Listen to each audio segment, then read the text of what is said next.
Hey everyone, it's me, Adam P, and welcome to another edition of Can We Talk, where we talk about the latest in entertainment and pop culture. So, that means you should definitely hit that subscribe button. It's free, so you can get that tea from me, Adam P.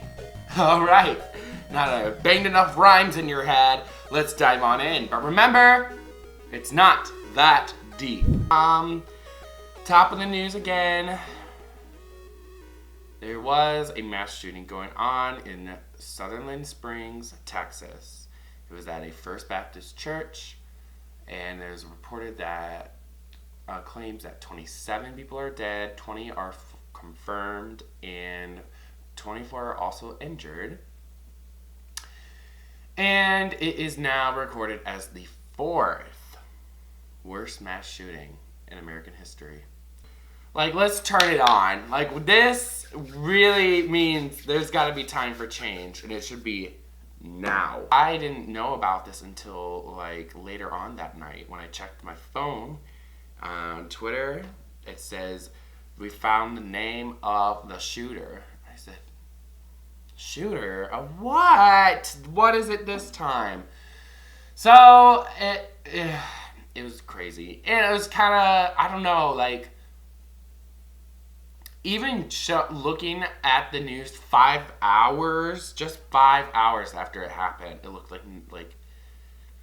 like we already were moving on to a different story. It was crazy. Like, my timeline wasn't really talking about it anymore. No one was talking about it. I don't know, maybe it's because it was Sunday or something, but it was just passed. It was just passed real quick. And, like, I just know, like, other shootings like this that happened, it was, like, the major thing. So I don't know if we're getting more numb to it. I don't know if we're just gonna live with this reality. And I know there's no way we can ever stop and prevent mass shootings from ever happening, ever. But we have to have better ways to stop it.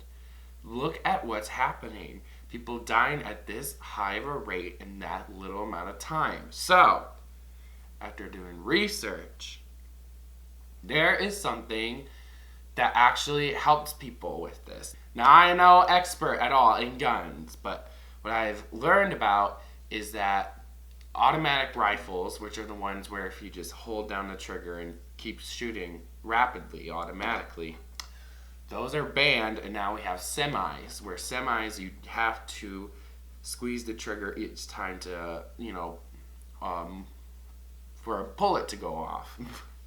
Look out. See, no scientist here, sweetie. However, there are bump stocks that are available that you put it on, and it helps ricochet it off your arm, so it helps and rigs it really much to become an automatic rifle. So a lot of mass shootings like these, they have bump stocks so they can just pull down the trigger and have a lot of rapid fire go down with just one pull. So, I propose as my moral belief that we should not allow bump stocks at all in weaponry. What's the use for them? The only use for them is to create mass violence in such a short amount of time. And I'm not sure what we really would need that for besides causing terror. So I think that is something we should pay attention to and get through with politics, get it through Capitol Hill and all that jazz. Now here's the question is, how do we get involved, So I've been hearing that, like, something that's really effective, that can be effective, and when it comes to politics and for the Joe Schmo normal guy, is if you call your local representative. I want to call my local representative and talk about banning bump stocks. I think that's the most logistic and practical way of helping prevent major gun violence like this. All right. That's all I have to say. That's all I gotta say. We can move on from here. Mr. Larry David.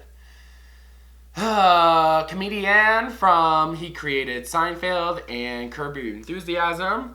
He is under fire now after hosting SNL for a little bit of a controversial joke. He tried to do, bring in the whole sexual harassment in Hollywood stories going on. And he said, most of them, I hate to say, are Jewish, because he's a Jewish guy.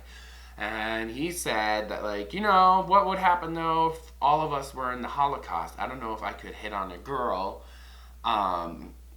You watch it. His delivery is way better than mine, obviously, but he the main thing was, what if we were in the Holocaust, and, I don't know how I could even hit on a girl, what's even a good conversation or starter when you're at the Holocaust, So, people found it very distasteful, saying that, it's offensive to even think, that you should incorporate Holocaust with sexual harassment accusations and stuff.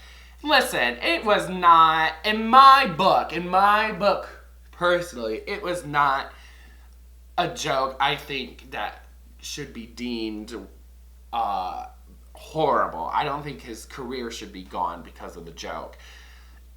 He's Larry David too. He will make jokes like these. So I don't know why SNL audience were shocked really or anything. The only thing I was more offended is the rest of the show.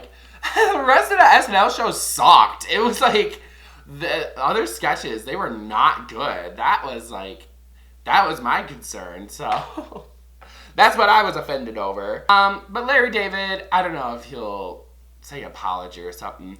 His whole thing, it's such a Curb Your Enthusiasm thing, though. He's so known for just in the show, he just says stuff that people are no, that's socially unacceptable to say or do. But he's what? Why not? Why can't I do this? So this is another thing that he's doing, saying a Jewish man though himself, saying an off-colored Holocaust joke. So Larry, just hide for a few days. That's all. Thank you guys so much for watching another edition of Can We Talk. Make sure you check out my other videos and let me know what you think of the hot topics down below. And hit me up on my social media. And I will see you guys tomorrow for more hot topics. Thank you very much again for watching. I'll see you later. Mwah.